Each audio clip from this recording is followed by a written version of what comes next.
Trainer Jack. Welcome to our 462Lab video. Let's get started in the gym. I'm Trainer Jack. Hey, I'm Trainer Ashley. Oh, hey there. I'm Trainer Tori. Before we began this video, we made sure that all the participants were screened for breathing and any neck issues.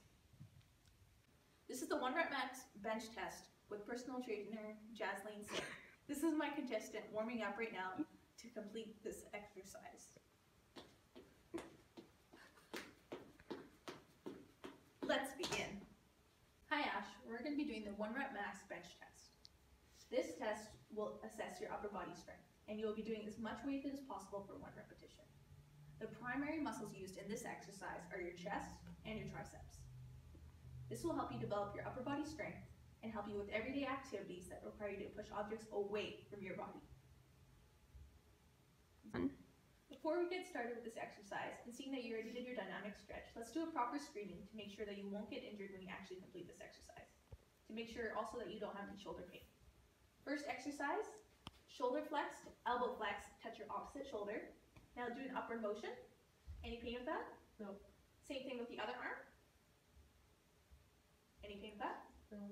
Okay, so the second exercise is arms in front, inverse, grasping, pull apart as hard as you can. Any pain with that? No. No? Okay, great. So we'll get started. I will demo first. Some key things to remember, especially with posture, to make sure that you're safe when doing this. Your feet should be flat on the floor. Your shoulders should be back and down. And your abdominals should be nice and tight. Nice and tight, yeah, but you don't want to be sucking in. And it's just like you're preparing to be punched, but you're just bracing a little bit, but not too much. And when you lie down, your eyes should be in line with the bar. Okay. So I'll demo first. Another thing to keep in mind is when you're with the bar on the way down, you're breathing in, and on the way up, you're breathing out. Okay. So I will do 3 reps. Hands are even on the bar, feet flat on the floor, shoulder blades back and down. Here we go.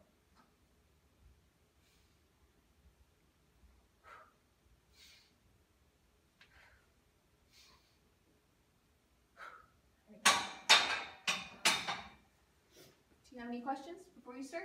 No. Okay, here we go. Okay, for the first set that we're doing, you're going to do 40 to 60% of your 1 rep max for 5 to 10 reps. And after this, we will do a 1-minute break. So before we get the bar down and up, so let's make sure that your feet are flat on the floor, your shoulder blades are back and down, your hands are even. Are you ready? So 5 to 10 reps. Here we go. 2, 3, 4, 5, 6, 7. There you go. How did that feel? Good. Okay, let's take a 1-minute break.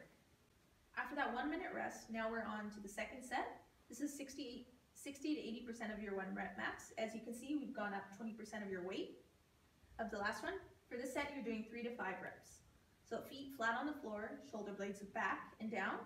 Are you ready? Yep. Okay, here we go. 1, 2, 3, 4. That's good. How are you feeling? Good. Okay, so let's take a 2 to 3 minute rest. Okay. After that 2 to 3 minute break that we just had, this is our third set. We have upped the weight 5 to 10% from our last set, and you're only doing 1 repetition. And after this, you get a 3 to 5 minute rest. Awesome. Feet flat on the floor, shoulders back and down, and your arms are at the same level. Okay, here we go. Breathe out. Good job. Because you succeeded in the last set, but you did struggle a bit, we only upped the weight 5%. So once again, we're doing 1 repetition. Feet flat on the floor, shoulders back and down. Here we go. Okay, go ahead. No, I can't do it. Okay, that's a fail. Because the client failed her last 1 rep max set, we have to go with the weight that she successfully completed the time before, the set before, and that was 45 pounds. She did a great job, and so did I. Hi, welcome back to another session with Trainer Jazz. In this test, we'll be doing the gluteus medius manual muscle test with our client Ash. Ash, do I have permission to palpate? Yep. Okay, so when we get started with this test, Ashley will have her knee and hip extended. Her thigh will be externally rotated and abducted. With my left hand, I will be stabilizing her pelvis. And with my right hand, right in front of her lateral malleolus, I will have pressure, or I'll be pushing down. Ash will be countering my pressure and going up.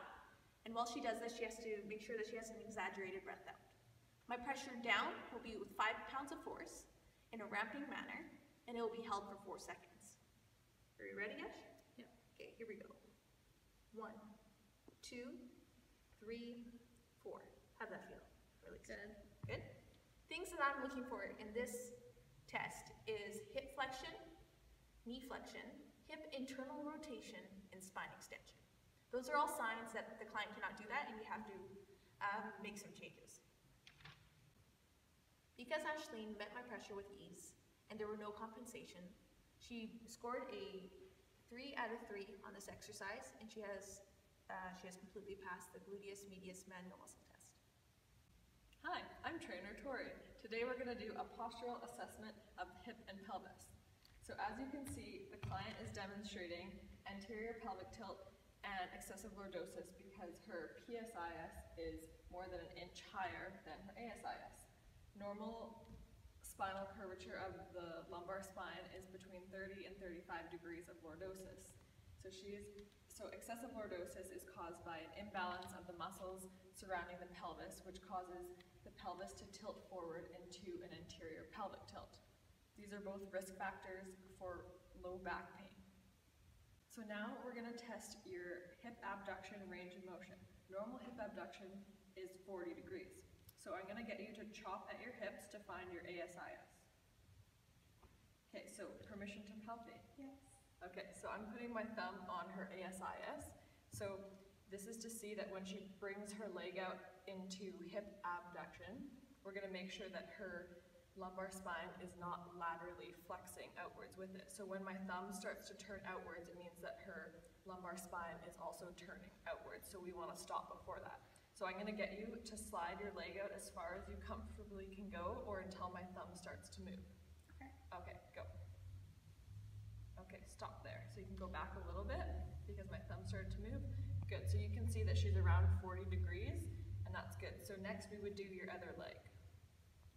Okay, so there are many tests to test for excessive lordosis, but I've chosen to do the Thomas test because it's a very good indicator of tightness with muscles around the pelvis.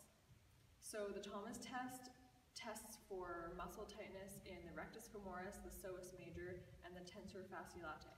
So we're going to make sure that you relax your whole body when you do this so that we can see where there are tight muscles.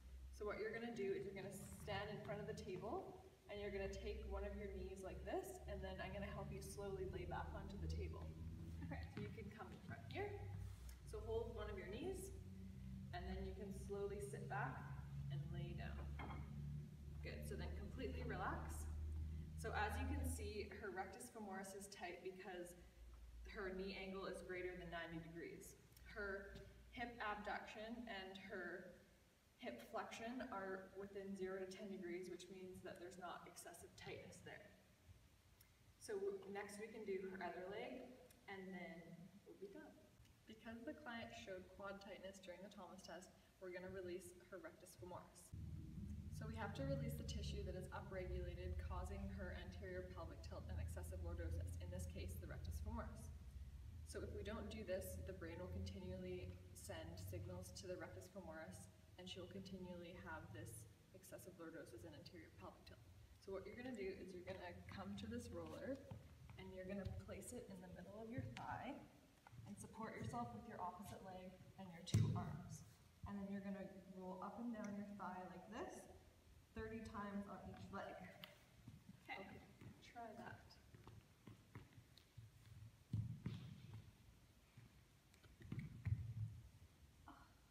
Good job.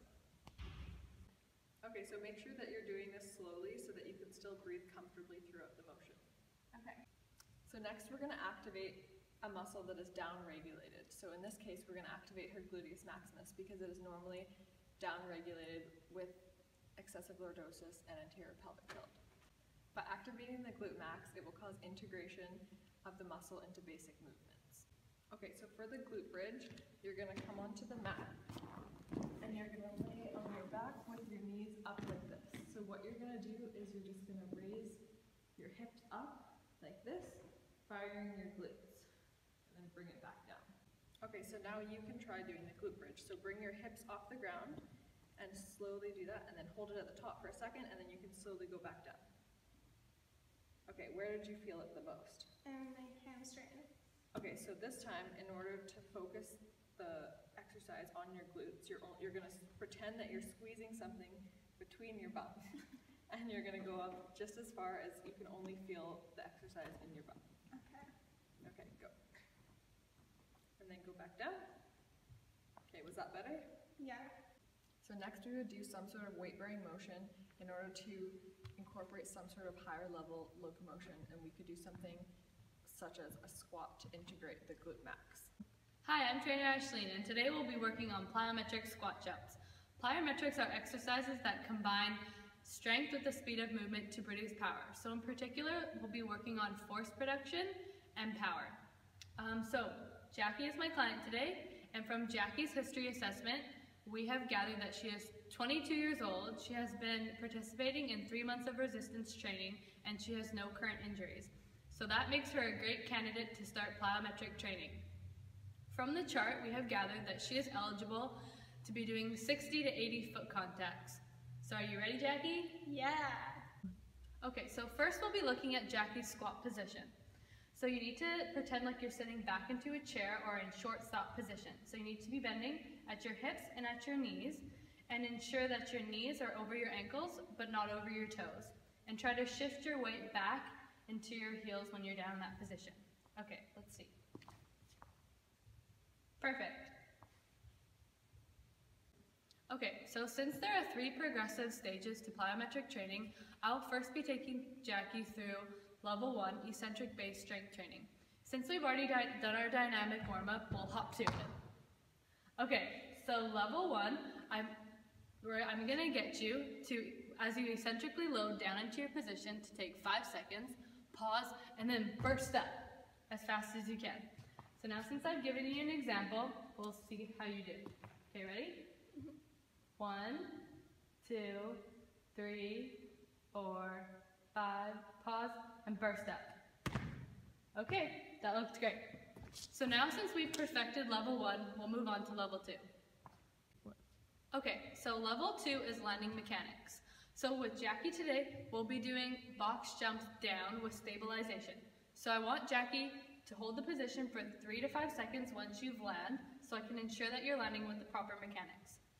I also want you to land as softly as possible so I can ensure that you're in control. So I'll do an example for you so you know what I'm talking about. Okay, so we'll stand shoulder width apart so you have a good stable base, and then we're just going to take a step down and go fully into our squat position. Got it? Yep. Okay, and I'm just going to assess you. Go ahead. Okay, so your knees were a little over your toes. So when you jump down next time, I just want to ensure that you're really going to sit back into your heels. Okay, you can try one more time.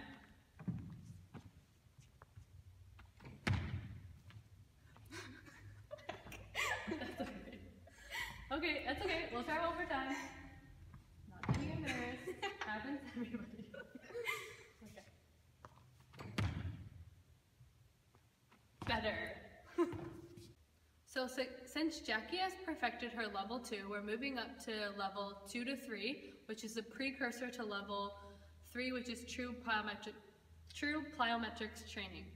So in level 2 to 3, that is where we have squat jumps, and that's what we're mainly going to be working on today. So Jackie has a pretty good idea of what squats are now because we've been through level 1 and 2. So I'll demonstrate what I want her to do for level 2, 3 in the squat jumps. So basically, I just want her to be in her short stop position with her arms now fully extended behind her body and down into her loading phase. And as she's extending her body upwards and jumping off the ground, I want her to also bring her arms up. So I'll show you an actual example, and then I also want you to try to do this continuously. So I'll show you. So coming back down into your squat and loading up. Okay, let's see what you got.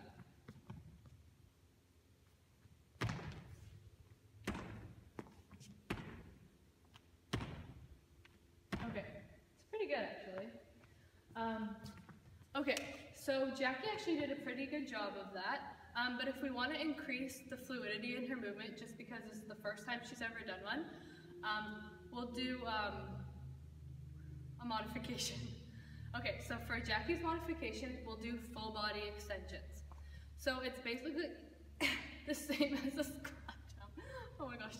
It's basically the same as a squat jump, but I just want her not to be lifting up off the ground. So I'll show you what I mean. So we're back in our short stop position, and we're just coming up into full extension with our chest up on our tippy toes, and then coming back down. Okay, go ahead.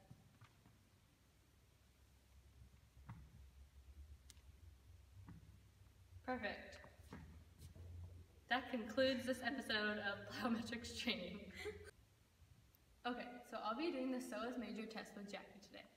So I'm just gonna get her to lie supine on her back, and before we begin, I just wanna have permission to palpate. Yep. So in the psoas major test, we have the hip flexed and abducted to 45 degrees and also an external rotation.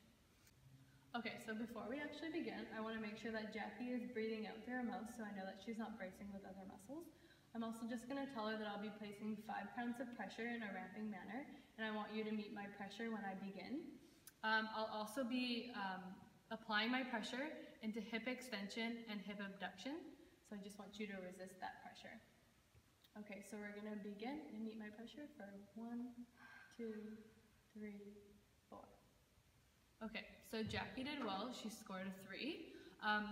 Compensations that I would have been looking for were knee flexion, hip abduction, hip internal rotation, and spinal extension. Hi, I'm trainer Jackie, and today we're going to be working on bird dogs. This exercise helps to strengthen the core and train the stability of the lumbar spine, especially during movements of the upper and lower extremities. Okay, Ashley, so let's get into position for the bird dog. I want you to get down on your hands and your knees. So you want your hands to be below your shoulders and your knees to be below your hips. Perfect. So I'm going to take this rod here and I'm going to line it along your back just to make sure that your head, your upper back, and your lower back are touching it. So I'm going to do that right now. Okay, so you're going to want to bring your lower back here up a little bit and a little bit more. We want just a little bit of space here at the lumbar spine, and everything else looks perfect. Okay, so now you're in the position for the bird dog. So what I want you to do is I want you to extend your right arm and your left leg at the same time. So really just push out while keeping your core nice and steady. Looks good. You want to keep your hip even here. Perfect. Okay, so Ashleen is going to hold this for about 10 seconds, and then we're going to do the same with the opposite side. Okay, so now that Ashleen has perfected the basic bird dog, we're going to just progress the exercise a little bit and make it a little bit more challenging for you. Is that okay? Yep. Okay, so I'm going to just check your position again with the rod here. So we have your head touching, your upper back, tailbone, with just a little bit of space at the lumbar spine. Perfect. So this time, when you extend your arm and your leg, I'm going to have you hold your core and your leg steady, but I want you to spell out the alphabet with your arm. Okay. And go. Looks good. So there you have it. That's the bird dog. It's a great core exercise because there are so many different options for changing and progressing it to make it more challenging. And it also doesn't require any equipment. So it's great because you can do it really anywhere. Okay, so now we're going to do the manual muscle testing for the medial hamstrings. I have my client Ashleen here lying on her back. So before we get started, Ashleen, do I have permission to palpate? Yeah. Perfect. So I want your knee flexed to about 50 to 70 degrees, And I also want your foot internally rotated. Perfect. So what I'm going to do is I'm going to apply about 5 pounds of pressure right above your heel here. I'm going to do this in a ramping manner, and I want you to try and resist my pressure and pull your heel towards your butt. While we're doing this, I also want you to take an exaggerated breath out, because this way I can know that you're not compensating with other muscles. We're going to hold this for about 4 seconds. Are you ready? Yep. Okay. And go ahead. Perfect. Okay, so Ashleen scored a 3 on that because I didn't see any compensations and she was meeting my pressure perfectly. So while we were doing this, I would be looking specifically for compensations with other muscles like ankle dorsiflexion, hip adduction and flexion, as well as spinal extension, which we didn't see any of that here. Thanks for joining us for our 462 Lab video. See you next time.